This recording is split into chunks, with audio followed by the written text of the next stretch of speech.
ನಾನು ಇವತ್ತು ನಿಂಬೆಹಣ್ಣು ಚಿತ್ರಾನ್ನ ಗೊಜ್ಜು ಮಾಡ್ತಾ ಇದ್ದೀನಿ. ಅದಕ್ಕೆ ಬೇಕಾಗುವ ಪದಾರ್ಥಗಳು: ಕಡಲೆ ಬೀಜ ಒಂದು ಅರ್ಧ ಕಪ್ಪು, 2 ನಿಂಬೆಹಣ್ಣು, ಅರಿಶಿನ, ಹಸಿಮೆಣಸಿನ್ಕಾಯಿ, ಕರಿಬೇವು, ಕಾಯಿ ತುರಿ, ಕೊತ್ತಂಬರಿ ಸೊಪ್ಪು, ಸಾಸಿವೆ, ಎಣ್ಣೆ, ಉಪ್ಪು. ಈಗ ಮಾಡುವ ವಿಧಾನ ತೋರಿಸ್ತೀನಿ. ಈಗ ಗೊಜ್ಜು ಮಾಡ್ತಾ ಇದ್ದೀನಿ. ಅದಕ್ಕೆ ಇದು ಹುರ್ಕೊಂಡಿದ್ದೀನಿ. ಕಡಲೆ ಬೀಜ ಎಣ್ಣೆನಲ್ಲಿ ಹುರಿಬೇಕು. ಇದಕ್ಕೆ ಇನ್ನೊಂದು ಸ್ವಲ್ಪ ಹುರ್ಕೊಳಕ್ಕೆ ಹಾಕಿದ್ದೀನಿ ಎಣ್ಣೆ. ಇನ್ನೊಂದು ಸ್ವಲ್ಪ ಒಂದು ಸೌಟ್ ಆಗೋಷ್ಟು ಎಣ್ಣೆ ಹಾಕಬೇಕು. ಕಡಲೆ ಬೀಜ ಹುರಿಯೋಕ್ಕೆ ಗೊಜ್ಜು ಮಾಡೋಕ್ಕೆ ಎಲ್ಲ ಒಂದು ಸೌಟ್ ಎಣ್ಣೆ ಹಾಕ್ಕೊಂಡಿದ್ದೀನಿ. ಈಗ ಸಾಸಿವೆ ಹಾಕ್ತೀನಿ. ಈಗ ಖಾರಕ್ಕೆ ಎಷ್ಟು ಬೇಕೋ ಅಷ್ಟು ಮೆಣಸಿನ್ಕಾಯಿ ಹಾಕ್ಕೊಳ್ಳಿ. ಇದಕ್ಕೆ ಸ್ವಲ್ಪ ಖಾರನೇ ಇರಬೇಕು, ಯಾಕೆಂದರೆ ಕಾಯಿ ತುರಿ ಎಲ್ಲ ಹಾಕ್ತೀವಲ್ಲ, ಖಾರ ಕಮ್ಮಿ ಆಗಿಬಿಡುತ್ತೆ. ಕರಿಬೇವಿನ ಸೊಪ್ಪು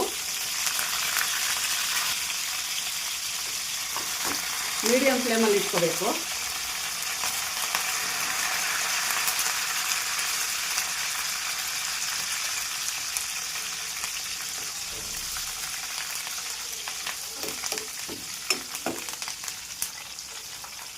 ಅರಿಶಿನ ಒಂದು ಅರ್ಧ ಸ್ಪೂನು. ಇದು ಬೇಗ ಆಗೋಗುತ್ತೆ, ಒಂದು 5 ನಿಮಿಷ ಅಷ್ಟೇ.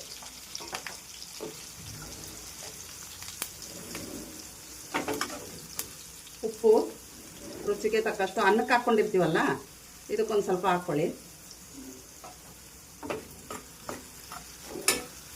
ಮೆಣಸಿನ್ಕಾಯಿ ಸ್ವಲ್ಪ ಚೆನ್ನಾಗಿ ಫ್ರೈ ಆಗಬೇಕು, ಖಾರ ಎಲ್ಲ ಬಿಟ್ಕೋಬೇಕು. ಈಗ ಕೊತ್ತಂಬರಿ ಸೊಪ್ಪು,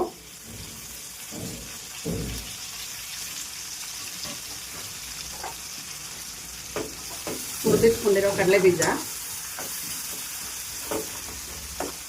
ಈಗ ಸ್ಟವ್ ಆಫ್ ಮಾಡ್ಕೋಬೇಕು.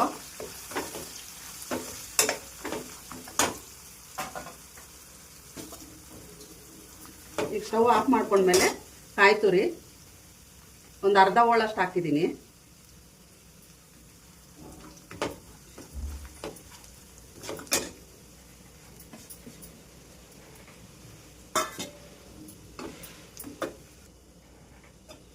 ಈಗ 2 ನಿಂಬೆಹಣ್ಣು ರಸ. ಸಾಲಿಲ್ಲ ಅಂದರೆ ಆಮೇಲೆ ಹಾಕ್ಕೋಬೋದು. ನಾನು 2 ಹಾಕಿದ್ದೀನಿ. ಸಾಕಾಗಿಲ್ಲ ಅಂದರೆ ಕಲಿಸ್ಕೊಳ್ಳೋವಾಗೇ ನಾವು ಹಾಕ್ಕೊಬೋದು.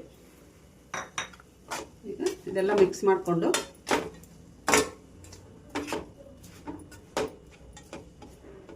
ಇಷ್ಟೇ ನಿಂಬೆಹಣ್ಣು ಗೊಜ್ಜು, ನಿಂಬೆಹಣ್ಣು ಚಿತ್ರಾನ್ನದ ಗೊಜ್ಜು ಇಷ್ಟೇ. 5 ನಿಮಿಷಕ್ಕೆ ಆಗೋಗುತ್ತೆ. ತುಂಬ ಚೆನ್ನಾಗಿರ್ತೈತೆ. ಈಗ ಸರ್ವ್ ಮಾಡ್ತೀನಿ.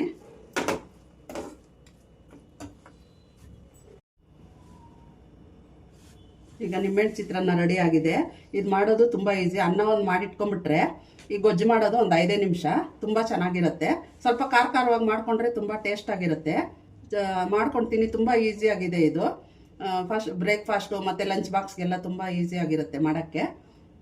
ಇದು ಮಾಡಿ ತಿಂದ್ಬಿಟ್ಟು ಲೈಕ್ ಮಾಡಿ, ಶೇರ್ ಮಾಡಿ, ಸಬ್ಸ್ಕ್ರೈಬ್ ಮಾಡಿ.